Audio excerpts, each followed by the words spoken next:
Hello everyone, good morning, welcome to my channel.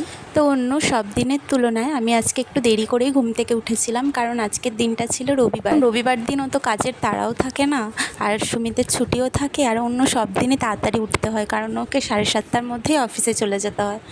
তো বেডটা clean করে তারপর আমি ব্রাশ করে নিচ্ছিলাম, আর তারপর করছিলাম একটু স্কিন কেয়ার।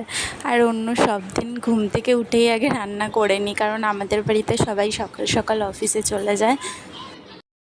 কি হলো? তোমাকে বললাম চাটা করতে। আজকে তো সানডে, আজকে তো তুমি আমাকে চা করে খাওয়াবে। তারপর চলে গেছিলাম চা করতে, আর ও চা খাওয়ার জন্য ওয়েট করেছিল, আর এদিকে দিদিভাই বলছিল দাও আমি চাটা করি। আর আজকে ও একটু দেরি করে ঘুম থেকে উঠেছিল, কারণ দাদা ভাইয়েরও ছুটি থাকে আজকে।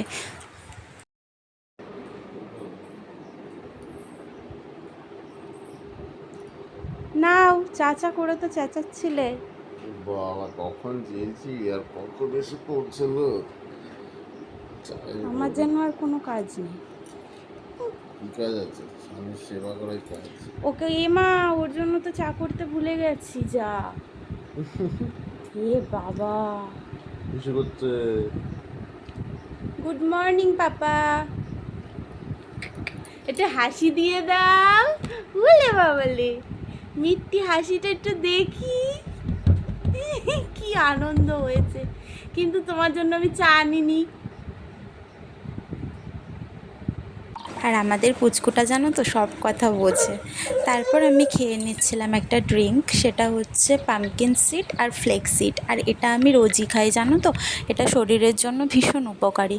আর এদিকে দুষ্টুটা ওয়েট করে আছে যে কখন আমি ওকে একটু আদর করব, কারণ সকালে সব কাজের মধ্যে এটাও আমার একটা কাজ হয়ে গেছে। তুমি ও মাম্মা একটা হাম্পি দাও। আর সকালের ব্রেকফাস্টে করেছিলাম ডালিয়া, ডিম ভাজা আর পটল ভাজা, তো ওটাই আমি খেয়ে নিচ্ছিলাম। তারপর আমি এদিকে চিকেন রান্না করছিলাম। তারপর কাজের ফাঁকে আমি আর দিদিভাই একটু গল্প করে নিচ্ছিলাম।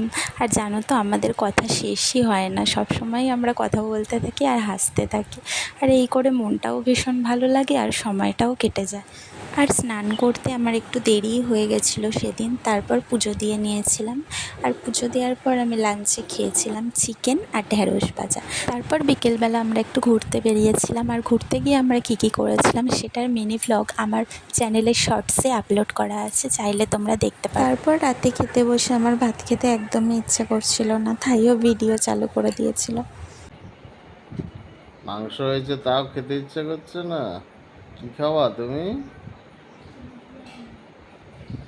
বিরিয়ানি?